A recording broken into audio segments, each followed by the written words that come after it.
Hello, it's the If Project again. 1967 BSA Lightning, named If after the famous film Lindsay Anderson, Malcolm McDowell, If. And this is the camera in the cupboard. And I'm just going to get it out because things have come on rather speedily. I have got everything ready to go. The crankshaft is now, the rod bearings, the big ends are on. Look at that. Ooh, I love that. Just lovely. So they fall under their own weight, but yeah, they're just smooth and silky smooth. A little bit grubby around here. I've put the flywheel bolt in. Important to get the torque right on those, and I always Loctite them because you never know. I had a friend actually who's with a 6T Triumph, and it came out and did a lot of damage to his crankcase. It was tragic actually because it was a beautiful chopper that he made many years ago, and it was all shiny, and I think he must have just forgotten to tighten it. I think he thought he'd forgotten to tighten it too. So yeah, flywheel bolt, suds traps in. Again, the suds trap I'm going to show you here. Look, this one goes in actually quite deep. I don't know why, but it does, and it's centre punched. The suds trap tubes in it. It's all cleaned out. Everything's flushed out. I flushed all that with isopropyl alcohol. The crankshaft is. I had to hone this out. The main bearing. There's the thrust washer there. Because the crank wouldn't fit. I went to put it in, it was very aggravating, and it was just fractionally too small. It's like about a couple of thou. So I bought a tool, and now where did I put it? We're slightly in chaos here at the moment. Here we go. I bought this. It's a brake cylinder honing tool. And it took a couple of hours, well, it took an hour or so, and I repeatedly went in using a drill press actually. I borrowed a friend's drill press because I didn't have one. And this kept lots of lube on it. Actually I used a mixture of kerosene and engine oil and just went at it. And now it's a beautiful fit, just slides in beautifully. No play that I can see, but it just is a nice sliding fit. So I'm pleased with that. Not an engineering solution by any means, but you know, we need to consider this engine isn't far removed from a Briggs & Stratton. In fact, I say the Briggs & Stratton models, I've got better tolerances. It's yeah, I've shimmed it. I had to bit of fluff there. I had to measure the end float of the crank. It took a few goes.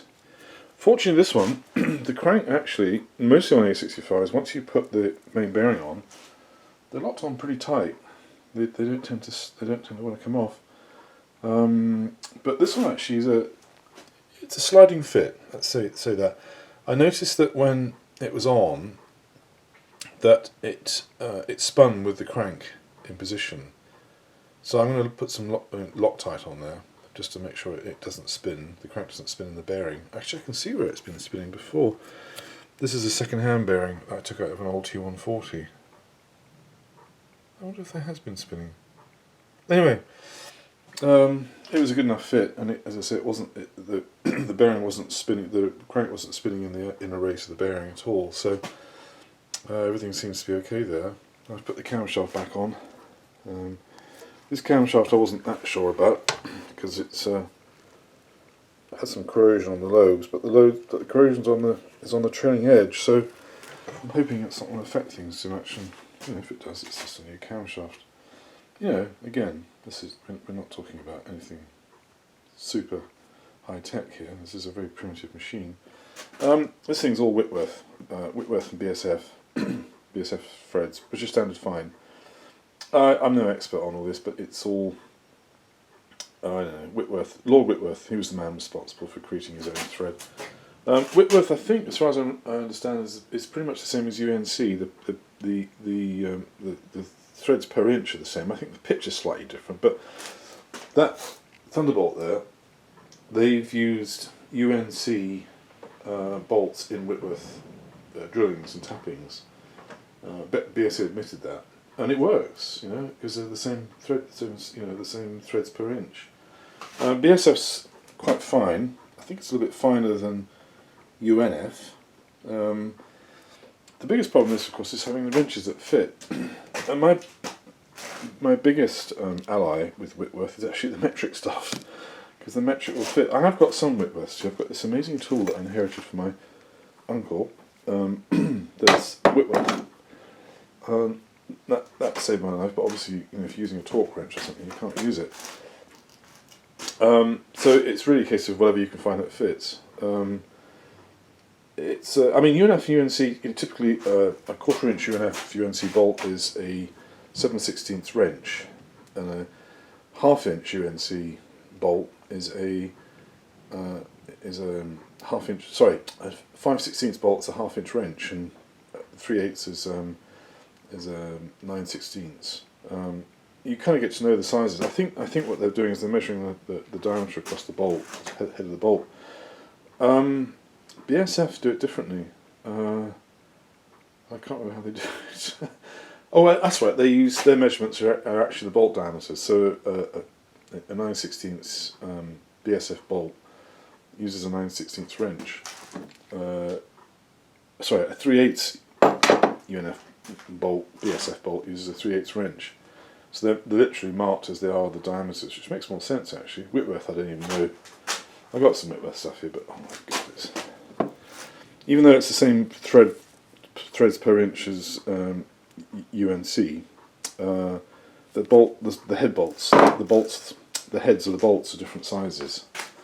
As I say, metric is your best ally here. Again, I'm not an expert on this. It's Whitworth's, and BSF is a strange thing.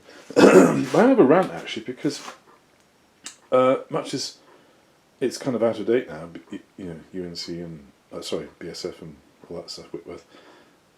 It was British. It was imperial. British wrench sets are all imperial. Everything, drills, all imperial measurements. Now it's impossible to buy anything that's imperial. It's all bloody metric. And I went to use this torque wrench yesterday, and I was expecting to see foot-pounds on there. It's got some weird. What the hell is this? Newton meters. Newton meters? So I had to go back into the house to look it up on the computer to cross-reference 22 foot-pounds into Newton meters. And it's stupid. Why don't they just put foot-pounds on there? Foot-pounds is around way longer than before Newton meters was. And you have to remember that chains, because chains were originally produced by British manufacturers, are imperial sizes. Even today, Japanese make motorcycle chains that are imperial sizes. They call it 530, but it's actually 3/8, 5/8 chain.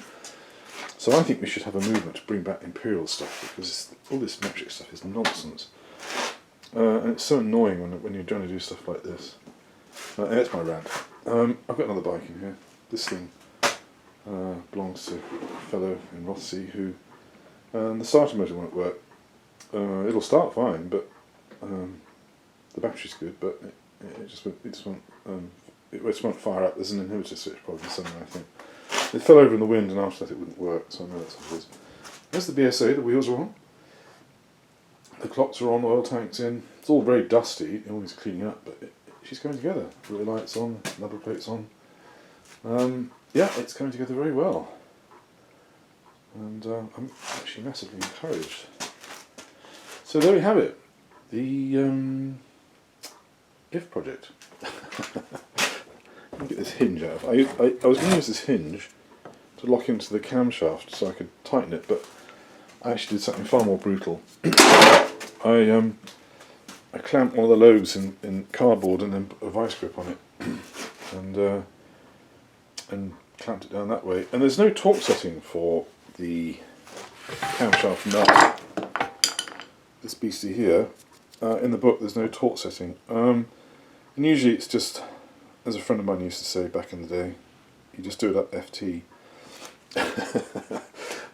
And then there's a lock washer on it so you can lock it. I mean, obviously not too tight because you break it. I bought an older camshaft for my last A65 off eBay, because the one that I had was shot. The two of the lobes were just done. And it came with a smaller diameter bolt head and nut, which was unusual. It was quite different from this one. It was much smaller, so I think I had to be a bit more careful with that. And maybe it's because they broke that they beefed them up a bit. So anyway, this is all ready to go back together now. As I say, it's shimmed up. There's a shim in there. I think that was a 10 thou. And when I shimmed it, I got it pretty much that there's no measurable end float at all, but that it spins freely, which for me is great. So we're probably looking about a thou, which is fine by my book. You know, end float on these things is if you have too much end float, you can hear it. You can hear the engine knocking. I had a bike that the I can't know what happened to it. The shim cut broke up, I think, or something. Something weird happened to it. Whether somebody had been in there before me, I don't know, and wrecked it, I don't know. But it would, yeah, you could hear it knocking. At full throttle it wouldn't, because I guess it locked it into one side, but it would, I guess it was backlashing backwards and forwards, and eventually it broke the crank. I guess the constant repetitive knocking from side to side just broke the crank. So that was that one, actually. The old Thunderbolt. Yeah, my friend Rob was riding it, and he said he saw the oil pressure drop. I thought, ooh, that's a bit weird. And stopped just in the nick of time before the actual any damage was done, and the crankshaft had broken right through. Although it had actually broken through right there, not on the rod bearing, not on the big end journal, but right actually at the main bearing journal. But I don't know if that's the same thing. But anyway, yeah, end float is uncomfortable. If you hear it, you need to get rid of it. So this is now ready to go back together, sort of clean up a little bit. As I say, the shim's in there, everything's ready to go. A bit of assembly lube on the bearings. This was actually together a bit this morning, but I took it apart again to film this. Yeah, it's exciting stuff actually. I'm actually going to have an engine soon. I tried to fit a new oil pressure release valve, which I've got in the box there. This is going back to the threads thing. It's one of the domed ones with a plunger and a spring. This is the ball bearing one, which aren't as good. And I tried to fit the other one, and the thread's different. So I couldn't fit it. So I put the other one back in, which I guess will do for now. As I say, this is an oily rag restoration. I'm making use of as many old parts as I possibly can. You know, I didn't get this honed out. It's an engineering factory. I'm trying to make it work as best I can with what I've got. I could do with new rods, but I'm not going to. You know, it's an old bike. I'm not going to be going down the M5 at 150 miles an hour, or 110 miles an hour, whatever this thing can do. I'm just going to be pottering around the lanes. So if it'll take that, I'm happy. And I think an engine that's put together well and is clean and has clean oil has a good chance of actually keeping going for quite some time. And like I say, you know, it's a Briggs and Stratton. It's not any different. It's old school technology. You know, if you want a modern fast bike, you go and buy a new Enfield or something like that. If you want a classic look, this is an old bike, and it's going to be kept in old bike state. And by that I mean I'm not going to have any mod cons on it. No electric start, ridiculous electric starters on these. Even electronic ignition, I'm not wild about those. I've got what I did do is I had a 4CA contact breaker backplate and the old style advanced retard unit, and I've upped it to a later oil and frame one because they were much better.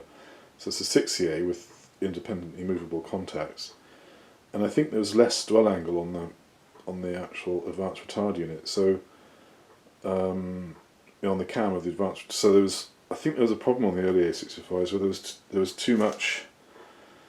I can't remember what it was. It was something to do with the fact that the contacts were closed for too long and it was causing bounce or something. I don't know. And it was igniting when it shouldn't have been, which is wrecking the engines. Oh, that's the myth anyway of the story, how the story goes. So I've got the newer one. So that's as far as I want to go with modern. New points. I've got the old coils there. I'm going to keep those 12-volt coils. And that's the other thing, when you change to a boiler or something, you've got to change the coils, you've got to change them to 6 volts because they're in series, not parallel.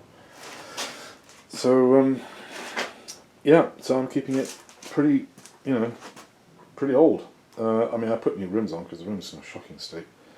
Frame's all painted up, you wouldn't believe it now because it's covered in dust. But, yeah, it's going to be clean, good, not a show queen, but good enough to be ridden around on and actually feel good about. So thanks for watching again. Bye.